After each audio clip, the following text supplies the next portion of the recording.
তো বন্ধুরা, তোমাদের যদি এই নতুন একটি রেসিপি, আমার দিদার রেসিপি যদি তোমাদের ভালো লেগে থাকে তাহলে একটি লাইক কমেন্ট শেয়ার করতে ভুলবে না। আর অবশ্যই এই রেসিপিটি বাড়িতে ট্রাই করে খেয়ে কমেন্ট আমাকে জানাবে কেমন লাগলো। হ্যালো বন্ধুরা, তোমরা সবাই কেমন আছো? আশা করি ভালো আছো। ভালো তো তোমাদের থাকতেই হবে, যেহেতু তোমরা মাধুরী ভিলেজ ফুডের ফ্যামিলি মেম্বার। তো আজকে আমি নিয়ে এসেছি তোমাদের কাছে নতুন একটি রেসিপি। জানি না এই রেসিপিটা তোমরা বাড়িতে কেউ ট্রাই করে খেয়েছো কি না। তো এটা আমার রেসিপি না, এটা আমার দিদার রেসিপি। তো ছোটবেলায় দিদার কাছে অনেক খেয়েছি, তো খুব টেস্টি লাগতো। তো আজকে ভাবলাম এই রেসিপিটি তোমাদের সঙ্গে শেয়ার করা যাক। তো আমি এখানে নিয়ে নিয়েছি চিকেন। এখানে 1.5 কিলো চিকেন আছে, ভালো করে ধুয়ে নিয়েছি। আর এখানে আমি সব মশলা গুছিয়ে নিয়েছি। তো এখানে আমি নিয়ে নিয়েছি আলু টুকরো করা, আছে পেঁয়াজ কুচি, আছে জিরে ধনে বাটা, আর আছে শুকনো লঙ্কা বাটা, আর এখানে আছে বাটা মশলা, পেঁয়াজ, দুটো ছোট সাইজের পেঁয়াজ, কয়েক মানে রসুন, আর আছে আদা, আর আছে টমেটো। আর এইখানে একটা স্পেশাল মশলা, মশলা না ঠিক, এটা হলো গিয়ে চিংড়ি মাছ। তো চিংড়ি মাছটা আমি পেস্ট করে নিয়েছি। তো জানি না এই রেসিপিটা তোমরা কেউ খেয়েছো কি না। যদি খেয়ে থাকো তো তোমাদের কাছে অবশ্যই ভালো লেগেছে রেসিপিটি। আর যদি না খেয়ে থাকো তো প্লিজ বন্ধুরা, এই রেসিপিটা দেখে তোমরা বাড়িতে ট্রাই করে খেয়ে বলবে কমেন্টে কেমন হয়েছে। তো চলো বন্ধুরা, প্রথমে আমি রান্নাটা শুরু করি। বন্ধুরা, কড়াইতে তেল দিয়ে দিয়েছি, তেলটাও গরম হয়ে গেছে। তখন আমি প্রথমে আলুটা ভেজে নেব। তো আমি এখানে সাদা তেল দিয়ে করছি, চাইলে তোমরা সর্ষের তেল দিয়েও করতে পারো।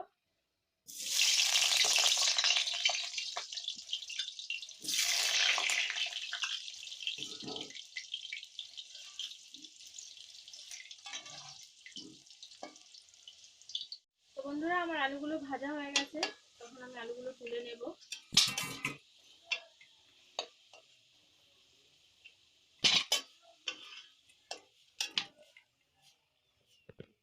তো ফোড়নে আমি দিয়ে দেবো গোটা জিরে, দিয়ে দেবো 3টে তেজপাতা,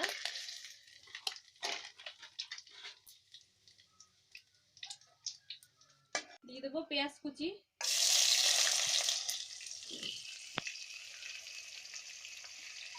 পেঁয়াজটা একটু লাল লাল করে ভেজে নেব।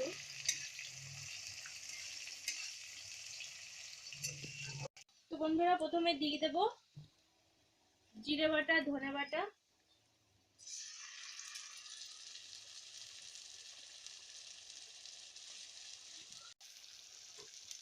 তারপরে দিয়ে দেবো আদা, টমেটো, রসুন, পেঁয়াজ বাটাটা। তো তারপরে দিয়ে দেবো শুকনো লঙ্কা বাটাটা,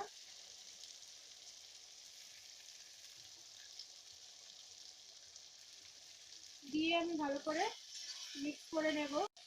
তো বন্ধুরা, এখন আমি চিংড়ি মাছ বাটাটা দিয়ে দেবো।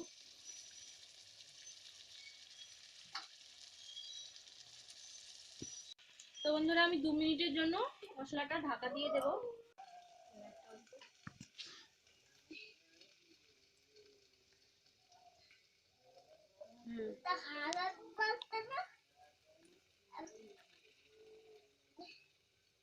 তো বন্ধুরা, আমি এখন ঢাকাটা তুলে নিচ্ছি।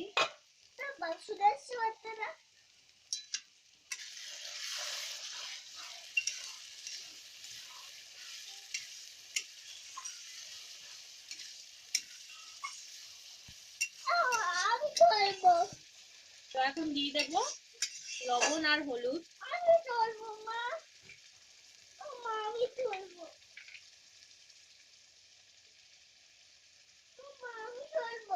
বন্ধুরা, পরিমাণ মতো লবণ দিয়ে দিচ্ছি।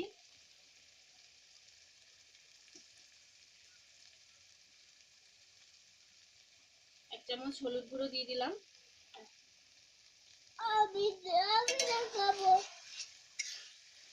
তো বন্ধুরা, আলুটা সিদ্ধ হতে চায় না, তাই আমি মশলার মধ্যেই দিয়ে দিলাম। তো দিয়ে আরো 5 মিনিট আমি ঢাকা দিয়ে দেবো।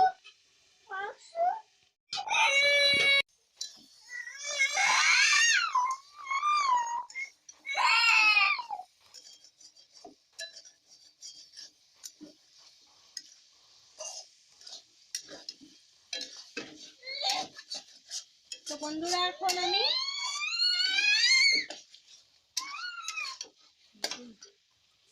মাংসটা দিয়ে দেব।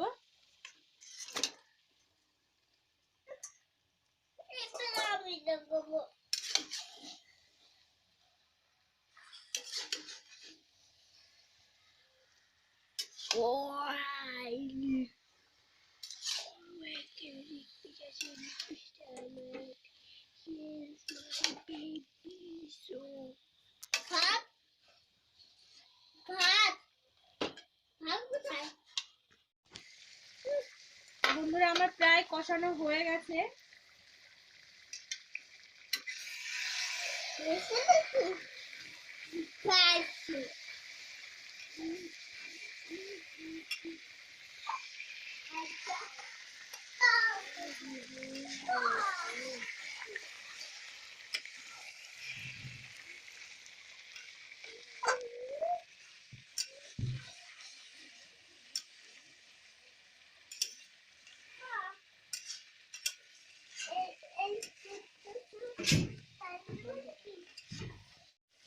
তো বন্ধুরা আমার কষানো হয়ে গেছে, তো এখন আমি জল ঝোল দিয়ে দেব। তো বন্ধুরা আমি এখানে গরম জলটা ব্যবহার করছি।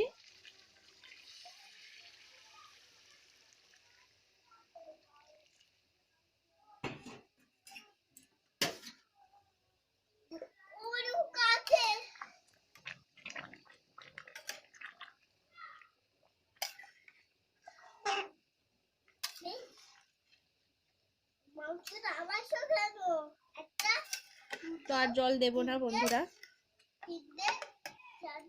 ফুটতে আরম্ভ করে দিয়েছে।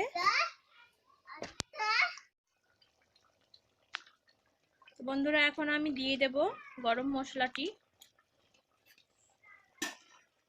তো আমি এখানে গরম মশলা বেটে নিয়েছি, এটা দিয়ে দেব।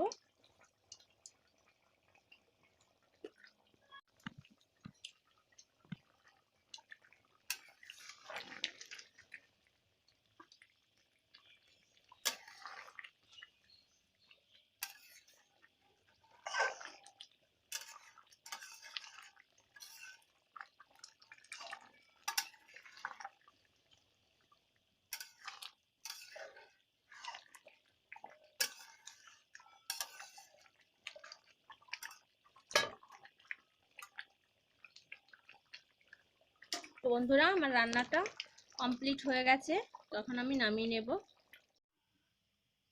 তো বন্ধুরা তোমাদের যদি এই নতুন একটি রেসিপি, আমার দিদার রেসিপি যদি তোমাদের ভালো লেগে থাকে তাহলে একটি লাইক কমেন্ট শেয়ার করতে ভুলবে না। আর অবশ্যই ওই রেসিপিটি বাড়িতে ট্রাই করে খেয়ে কমেন্টে আমাকে জানাবে কেমন লাগলো।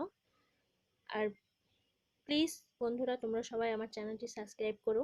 আমার চ্যানেলটা কিন্তু সাবস্ক্রাইব বাড়ছে না বন্ধুরা, তাড়াতাড়ি করে বেশি বেশি করে সাবস্ক্রাইব করো। তো দেখা হচ্ছে নেক্সট ভিডিওতে। আজকের মতো এই পর্যন্তই। সবাই ভালো থাকবে, সুস্থ থাকবে।